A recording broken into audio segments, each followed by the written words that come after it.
প্রিয় দর্শক, আমরা অনেকেই মনে করি আমি তো তেমন বড় গুনাহ করি না, তাহলে এত ইস্তেগফারের দরকার কি? কিন্তু আজ আমরা জানব এমন এক সত্য যা জানলে আপনার চোখ ভিজে যাবে, হৃদয় নরম হয়ে যাবে। যিনি ছিলেন নিষ্পাপ, যার আগের ও পরের সব গুনাহ আল্লাহ মাফ করে দিয়েছেন, আমাদের প্রিয় নবী হযরত মুহাম্মদ সাল্লাল্লাহু আলাইহি ওয়াসাল্লাম, তিনি দিনে কতবার ইস্তেগফার করতেন জানেন? চলুন শুরু করি। মূল আলোচনা 1। রাসূল সাল্লাল্লাহু আলাইহি ওয়াসাল্লাম দিনে কতবার ইস্তেগফার করতেন? সহিহ হাদিসে এসেছে, রাসূল সাল্লাল্লাহু আলাইহি ওয়াসাল্লাম বলেছেন, আল্লাহর কসম, আমি দিনে 70 বারেরও বেশি আল্লাহর কাছে ইস্তেগফার করি। সহিহ বুখারী। আরেক হাদিসে এসেছে, রাসূল সাল্লাল্লাহু আলাইহি ওয়াসাল্লাম বলেছেন, হে মানুষ, তোমরা আল্লাহর কাছে তওবা করো, আমি নিজে দিনে 100 বার আল্লাহর কাছে তওবা করি। সহিহ মুসলিম।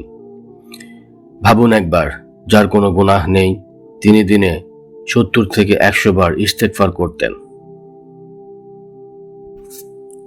মূল আলোচনা 2। কেন রাসূল সাল্লাল্লাহু আলাইহি ওয়াসাল্লাম এত বেশি ইস্তেগফার করতেন? প্রশ্ন আসতে পারে, তিনি তো নিষ্পাপ ছিলেন, তাহলে কেন? এর কয়েকটি গভীর কারণ আছে। আল্লাহর প্রতি চূড়ান্ত বিনয়।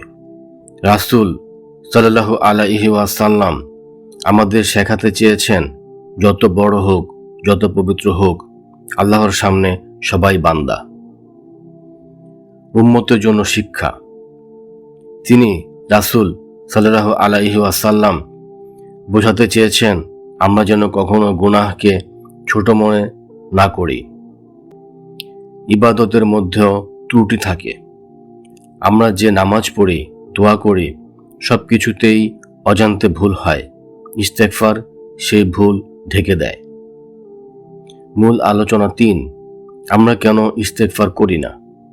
আসুন সত্য কথা বলি, আমরা গুনাহকে গুনাহ মনে করি না, ব্যস্ততা দেখাই।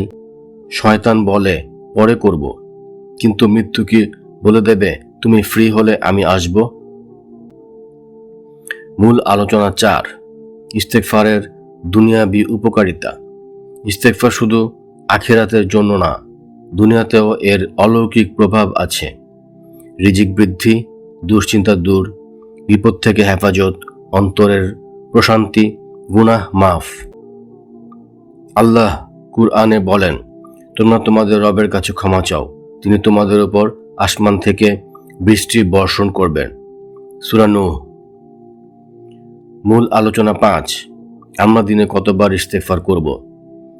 রাসূল সাল্লাল্লাহু আলাইহি ওয়াসাল্লাম যদি দিনে 100 বার করেন, তাহলে আমরা অন্তত ফজরের পর 10 বার, জোহরের পর 10 বার, আসরের পর 10 বার, মাগরিবের পর 10 বার, এশার পর 10 বার, মোট 50 বার। প্রিয় দর্শক, হয়তো আমরা পাপী, কিন্তু আমাদের রব গফুরুর রাহিম। আজ থেকে একটা সিদ্ধান্ত নিন, ঘুমানোর আগে অন্তত একবার বলবেন, আস্তাগফিরুল্লাহ আল্লাযী লা ইলাহা ইল্লা হুয়াল হাইয়ুল কাইয়ুম ওয়া আতুবু ইলাইহি। ভিডিওটি ভালো লাগলে লাইক দিন, কমেন্টে লিখুন, ইনশাআল্লাহ আমি ইস্তেগফার করব। আর পরবর্তী ভিডিওর জন্য চ্যানেলটি সাবস্ক্রাইব করে রাখুন।